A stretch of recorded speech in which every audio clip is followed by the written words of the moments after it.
Welcome to the Big Mike Fun Podcast, where you'll learn about advanced wealth building strategies from real estate investing to creating massive ROI and secured retirement profits. So pour yourself a cup of coffee, grab a notepad, and lean in. Because Big Mike has got the mic, starting now. Welcome to the Big Mike Fun Podcast. I'm the Big Mike Zlatnik, and today it is my pleasure and a privilege to welcome Dr. Adam Gower. Hi, Adam. Hello, Mike. You're the Big Mike, and I'm the little Adam. You're the brilliant Adam. How about that? And I'll take it. Adam is a founder of GowerCrowd.com. It's a platform for sponsors, for folks, for operators to bring their deals and their capital raising into the world of investors. And but without further ado, I would rather have you talk about that. So tell us a little bit about your platform.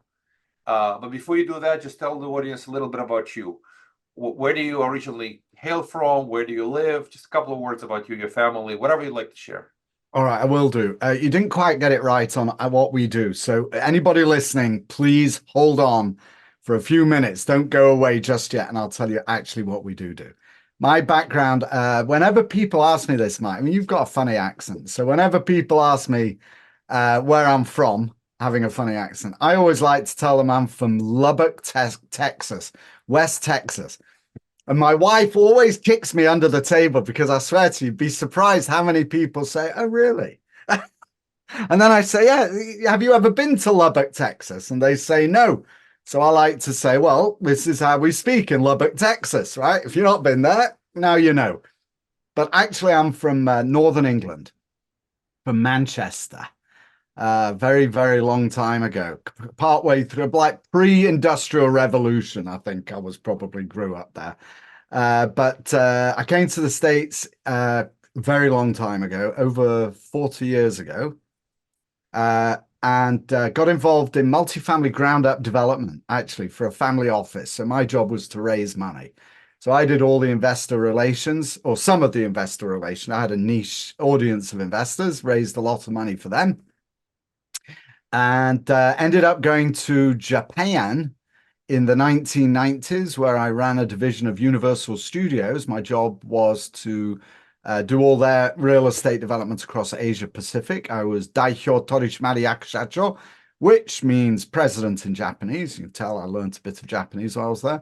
Then I came back, did my own developments, and in 2007, like you very kindly said, I either had the brilliance or just the simple dumb luck to sell everything. So I got out of the market right before the crash and was hired by East West Bank, who are a major commercial real estate lender in the run-up to what became the global financial crisis. And my job over there was to find professional real estate investors who wanted to buy non-performing notes collateralized by real estate. So I did about $1 billion of those over there, went over to Colony Capital, managed part of a $7 billion distressed note portfolio that they bought with the FDIC. And then in 2012, I started doing seed and angel investing, which is where I learned the language of digital marketing. It was completely foreign language to me. And when the Jobs Act was passed, realized that this was an opportunity to bring digital marketing, or marketing really, to sponsors who had previously been restricted to only raising money from people they already knew, right? The laws said you had to have a pre-existing relationship. Well, in 2012, those laws changed. And so now you could advertise, basically. And advertising means you do marketing, right? Whether you pay for advertising or you do it on your own site or in social media posts, whatever. It's basically marketing. So we created GowerCrowd.com. And now, so just to be clear what we do, we're not actually a platform. We are a marketing agency. So if you are a sponsor and you want to raise money from accredited investors or any investors, you need it's not quite the right word, Mike, but you need a crowdfunding platform. So we will build one of those for you, tailor-made for you, so that you can go out and raise capital from investors. So our clients manage over 35 billion of AUM. And I got to be careful what I say. I can point to testimonials that say they've raised 300 million. In reality, they probably raised over $1 billion using our systems from accredited investors, but officially 300 million. That's it.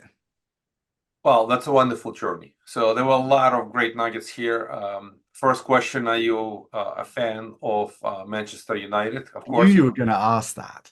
Well, you have to be, right? From there, I am a Manchester City fan, and Manchester City, not Manchester United. I'm sorry, so the big not difference. Manchester. I'm a Manchester City fan. Yes, that is my team of choice. Always has been. It's like a religion in Manchester, by the way. I'll tell you something funny. When I came to the States, Manchester City, for those that don't know, play in blue. Manchester United play in red. And it was a hard rivalry, right? And you'd have like with the derby when the two teams came together, it was the Reds and the Blues, and we'd swear at each other and whatever. Sometimes there was, chases, whatever. It was kind of lightweight in Manchester, but that's what we used to do. When I came to the States, I realized that the gangs also are have colors, blue and red. But they have guns. It's the same as Manchester, but the gangs have guns. Well, I probably feels now like what it used to be when the fans were. I don't know if they fight in the streets or not, but it's between the red and the blue, the Democrats and Republicans now. They're getting ready to fight like the English soccer fans. How about yes, that's right. And we should stay on real estate, but just anecdotally, I will tell you, whenever soccer came up, you'd say to me, listen, no politics. We shouldn't be talking about football. That's right. It is politics. But even football or soccer could be very charged conversation. The safe thing to talk about is the weather. But just like politics here, talking about being a fan of one team or the other is probably a very, very politically charged conversation. Exactly right. All right, let's jump to real estate. So I appreciate the clarification. So what you do is a little different. It's not a platform, but it's more of you build the engine for folks to raise capital from a crowd. Many folks on the internet. Does this work as a technology/marketing engine combined with some do you plug into, I don't know, one of these Juniper Squared or InvestNext platforms, or it's all marketing and then folks just utilize whatever platform they want to use for investor subscriptions? Okay, that's a really good question and an important distinction. So platforms like Juniper Square, IMS, Appfolio, Agora, InvestNext, I think, these are what I call back-end platforms. Now, frankly, I'll be completely candid, and I don't care if anybody from those companies is listening. I'm definitely happy to debate in a real webinar with you. If you are listening and you do take exception to what I say, they overpromise and underdeliver because they promise like customer relationship management software, and it really doesn't work that way. It's not very good for that. We've worked with every single platform. They all, for the most part, have substantial weaknesses, and one of the biggest weaknesses is communications. Frankly, CRM. So the best way to describe it is that what those platforms do is they are what I call the back-end system. So this is when a prospect, an investor prospect, has decided that they want to invest. At that point, they step over into the back-end system, right? IMS, Juniper Square, whoever it is, and they enter that ecosystem. And inside that ecosystem, they're compliant for online security. They can upload documents with social security numbers. They can review offering documents. They can execute and sign offering documents from a sponsor's perspective. They can automate distributions. They can calculate waterfalls, etc., etc. That's the back end. It's a secure, actual investment management system. However, to get somebody to invest takes a lot more than just giving them offering documents. Oh my goodness. You got to meet them first, right? Well, like, where are they? You got to find them. Then you've got to entice them. It's kind of not quite the right word, but you've got to entice them into wanting to know more about you. Then once they say, yes, I do want to know more about you, and they come on board, then you've got to nurture the relationship and develop a relationship with them until such point as you do say, I've got a deal. Would you like to invest? And when they say yes, that's when you send them over to the backend system. What we do is everything before they say, yes, I want to invest. Actually, what my company does, Mike, is we do manage the platforms, the IMS and the Juniper Squares for our clients as well, because they are cumbersome to use. So we do handle that for our clients as well. But the bulk of our business is in finding, attracting prospects and nurturing them until they become active investors. That is the bulk of our work. Once they become an investor, the rest is admin. I appreciate the clarification. It's a marketing plus a lead gen. So you're getting them all the way to be a qualified lead, and then ultimately, when they're ready to subscribe, then they flow into those platforms. So it's marketing plus a lead gen. How long does the process take from a start of the engagement all the way until folks can start raising capital? And do you integrate with most of these CRMs that are out there, ActiveCampaign, Salesforce, HubSpot, or you build it for the client in the platform that they're using, or you basically take them kind of to your green pastures where folks have to go with what you recommend because you have great expertise in those CRM platforms? No. So we have great expertise in all CRM platforms. I don't mean to, I'm not kind of exaggerating, but we really do. We do know all of them. So look, here's the deal with technology. The biggest mistake we see people making is they buy into tech that promises the world. You can do this, and you can do that, and you can do the other, and this, that, and the other. One of the primary culprits of this is HubSpot. Oh my goodness. It promises the world. It's extremely expensive, incredibly difficult to implement, very difficult to use. HubSpot, as far as I'm concerned, is for Nike, right? Or Coca-Cola, where you've got hundreds of thousands of employees and spending gazillions of dollars. For small, medium businesses, which is 99% of all real estate sponsors, you need something significantly less expensive and a lot easier to learn and actually use. So what we do is we will talk to you and understand what are your workflows? What are your existing workflows? How do you currently manage investor relations? How do you currently manage acquisitions? Like what are your internal processes? And how do you like to work? This is where we start. Do you like to make phone calls? Do you hate making phone calls? Do you prefer text? Do you not do text? Do you like emails? What is the best way? How do you work and what do you like doing the best?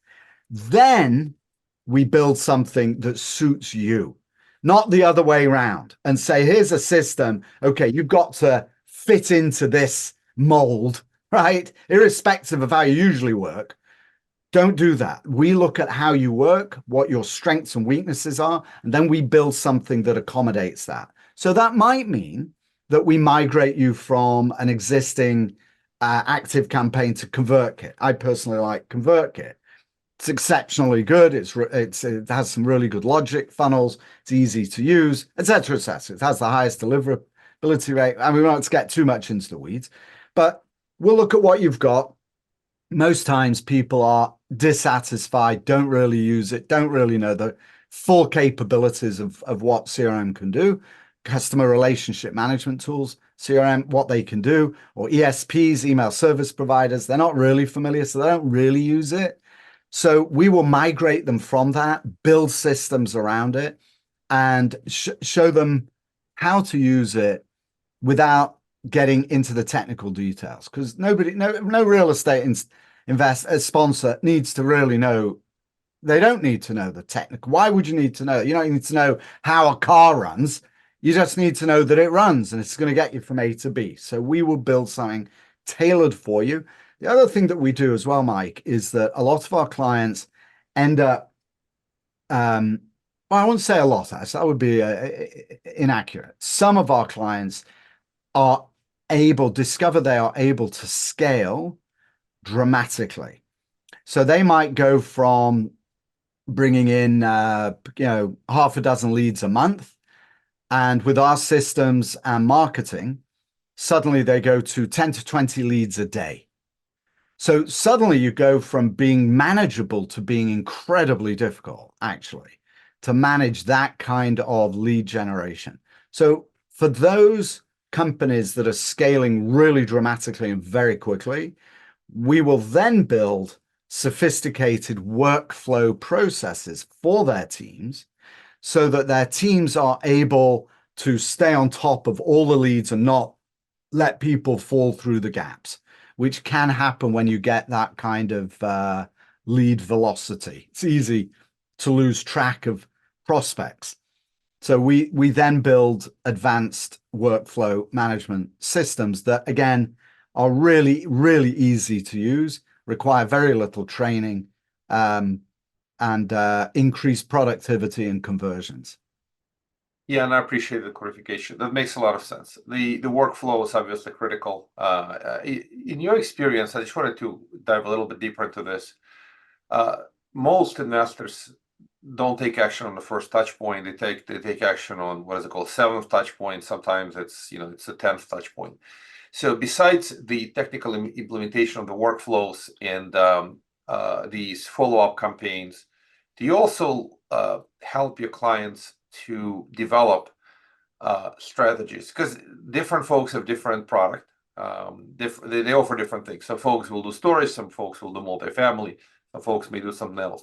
But the bigger issue is that, is it social media purely, Facebook, LinkedIn, X, whatever they prefer to use, maybe bigger pockets. Do you basically help them develop strategy and implementation, or it's just more of a technical, and then because the way I would think is folks who reach out to you, they're probably struggling somewhere. They need either change, or they need enhancement, or they want to grow and scale. So they probably need just as much marketing strategy as implementation and the follow-up platforms to get to build what I know, or at least I call it ACE, authority, credibility, expertise, and then get them to connect and know, like, and trust you. Okay, that's a very good question. I'm glad you asked that. So what I just described about the tech side of it, right? The kind of daily administration of everything, the building the lead generation machine. You've used the engine. I think you've used the term engine. It's an engine, like a flywheel. It just runs on autopilot, delivers automated emails when people sign up. It automatically posts on social media. It's an automated machine. And that starts to drive a trickle of investors. The next step, though, is marketing. And that's what you're talking about. Actual paid and unpaid marketing. So the first thing we do is we build the machine, right? That's what we build. Forgive me for saying it, the mousetrap, right? They have a crass term. That's what it is. So we build that first. There's no point really doing marketing until you've got a really effective lead generation machine in place. Because although you can do marketing, it's going to cost you a hell of a lot more to get a lead and then to convert them, if you have to then subsequently do all the heavy lifting of the nurture. If you've got to get on a call and explain from, on the first contact who you are, what your background is, why you like it, why you like this asset class, what are the chat. If you've got to do that, it's going to take you forever. It's going to be costly and time consuming. So we put all that, we automate that whole nurturing sequence. That's our first step. And that was the tech we talked about. The second thing, once you've got the platform up Now you've got to drive traffic to it. It will draw attention, but only a trickle. So now you've got to start doing marketing. I'll give you some very specific numbers. So what we do is we then engage for our clients in paid advertising. That could be Facebook, Google, YouTube, LinkedIn, Twitter, right? There's all kinds. We do sponsored email marketing. That is not buying lists and blasting. Never, ever do that. Never even try to do it. It's a waste of time and money. And we also do free marketing. So like getting on podcasts, for example. That's kind of your marketing package. So we manage that. That is what now drives traffic to your lead generation machine. That brings people in, and it allows them, if you do it properly, to learn who you are by to learn, as they say, to know, like, and trust you by looking at their phone, at your website, or on a website, at your website, on a PC, whatever. They can know, like, and trust you by looking at everything that they've made. So that's the marketing strategy. And that's really the fun part of the process, right? Building the machine is one thing, but now you want to go for a drive. Right. You go for a drive by doing the marketing. Now, the next thing that we do, and you use the term strategy, this is where we really our high skill is here. I mean, everything we do is best of class. But where we really separate ourselves is investor relations. So we work with investor relations professionals, with teams, to assist them in optimizing, maximizing the conversions. That could include email sequences. It could include telephone scripts. And at an even higher level, what we find we do fairly frequently is we discuss corporate strategy with our clients. So, for example, I was on a call this morning with a client who is wondering whether or not to do a 506B, 506C, Reg A, or Reg CF. So these are if the one person doesn't know, these are the different ways you are permitted to raise money online. They're all legal terms, and they all come with different marketing implications. So we talk through those. The other thing that we do fairly frequently is discuss waterfall structure and what is the optimal type of waterfall to use when trying to raise capital, depending on what kind of asset class you're using or what your business strategy is. What are your business plans whenever you do a deal? So whatever that structure is, there is an optimal way, waterfall way of reimbursing or rewarding your investors for their trust in you. And we will work on those as well. So that's really high level strategic conversations that we have with sponsors. I enjoy those actually the most because they are pivotal. They are the DNA of how a deal is put together. And they will really have a big impact, probably bigger impact than anything else, on whether or not you raise money. Oh, obviously, the deal quality, assuming ceteris paribus on the deals, but deal structure is also what will drive investor decisions. Yeah, and I appreciate the clarification. So you get involved with the deal structuring and design, in essence, and then marketing as a next step, marketing strategy, and then the machine, the engine that kind of drives all the conversion and support with investor relations and actually getting folks to write the check. So I appreciate it's a full life cycle. It's kind of from A to Z of the capital raising. Mm-hmm. How would folks reach out to you? What's the best way to get a hold of you, start working with you? Thank you. So really the best way is to go to GowerCrowd.com. That's my last name, GOWER, crowd.com. And there's a big red button there that says subscribe. I send out a weekly newsletter and sign up for that. You'll get an email from me probably Wednesday or Thursday each week with the latest news on what's going on in real estate syndication world and usually some educational materials as well. You can always reply to that. That's the best way to find me. Yeah, I appreciate you sharing. This was great. And like many other things, good things must come to an end. So does this episode. So I appreciate your wisdom, and GowerCrowd.com is the best way to reach out. Thank you again, and looking forward to keep chatting. This was very helpful, educational, and we have to do maybe another episode to talk about latest and greatest in real estate. We're dealing with a very dynamic environment. It'd be great to talk about that, but we're out of time on this episode, so perhaps next time. I'd love to do that. Thank you for having me, Mike. Thank you for listening to the Big Mike Fund Podcast. To receive your copy of Mike's How to Choose a Smart Real Estate Fund book, head to BigMikeFund.com or visit Amazon and type Mike Zlotnick. Keep listening and keep investing Big Mike style. See you on the next episode.